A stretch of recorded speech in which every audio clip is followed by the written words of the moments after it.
কওমি শিক্ষা সনদের দাওরায়ে হাদিসের স্বীকৃতির দাবিতে পাকিস্তান আমল থেকেই আন্দোলন করে আসছিল এই শিক্ষা ব্যবস্থার সাথে যুক্ত আলেমোলামারা। ৪ দলীয় জোট সরকারের আমলে এই দাবিতে রাজপথে নামেন ইসলামী ঐক্য জোটের প্রতিষ্ঠাতা শাইখুল হাদিস আল্লামা আজিজুল হক। জোটের শরিকভুক্ত হলেও তাদের আন্দোলনের মুখে তৎকালীন সরকার একেবারে শেষ পর্যায়ে এসে স্বীকৃতির ঘোষণা দেন, যা আর কার্যকর হয়নি। এরপর আওয়ামী লীগ নেতৃত্বাধীন সরকারের আমলে বিষয়টি আবারও সামনে আনেন আলেমোলামারা। তবে স্বীকৃতির জন্য গঠিত কমিশনের রিপোর্ট নিয়ে বেফাক নেতাদের সাথে কওমি বোর্ডগুলোর বিরোধের জেরে আবারও পিছিয়ে যায় স্বীকৃতি।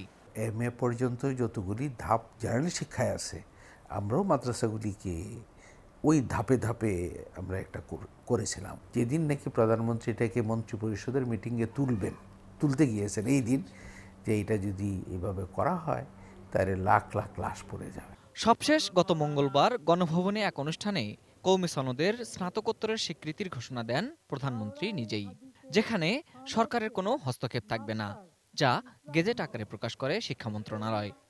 কওমি শিক্ষা নিয়ে ২০১২ সালে গঠিত কমিশনের কো-চেয়ারম্যান মাওলানা ফরিদুদ্দীন মাসুদ মনে করেন, তাদের রিপোর্ট অনুযায়ী না হলেও এই ঘোষণা কওমি শিক্ষাকে এগিয়ে নিতে সহায়ক হবে। যারা কিছুদিন আগেই বলছিল শত শত লাশ ফেলে দিবে, তারা এখন আলোচনার মধ্যে আসছেন, প্রধানমন্ত্রীর সাথে সাক্ষাৎ করেছেন, যাকে একদিনে তেঁতুল ইত্যাদির সাথে যে জাতিকে উদাহরণ দেওয়া হইল, আমি এ নিয়ে বিতর্ক করতে যাচ্ছি না, কিন্তু আসছেন তো, শুধু আসেন নাই, আপনারা লাইভ দেখেছেন যে কতটা অন্তরঙ্গ এবং আন্তরিকতা উভয়ের দিক থেকে ছিল।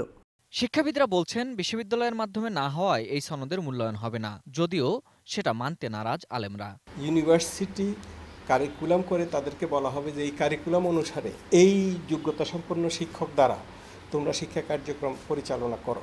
আপনি যদি বিশ্ববিদ্যালয়ের নাম দিয়ে তার অ্যাফিলিয়েটিং করতে পারেন, তাহলে আপনি এটাকেও তো আপনি আইনের ভিতরে আইনের অ্যাফিলিয়েটিং ক্ষমতা এটা তো আপনার হাতে দেওয়া, দিয়ে দিলেই হইল।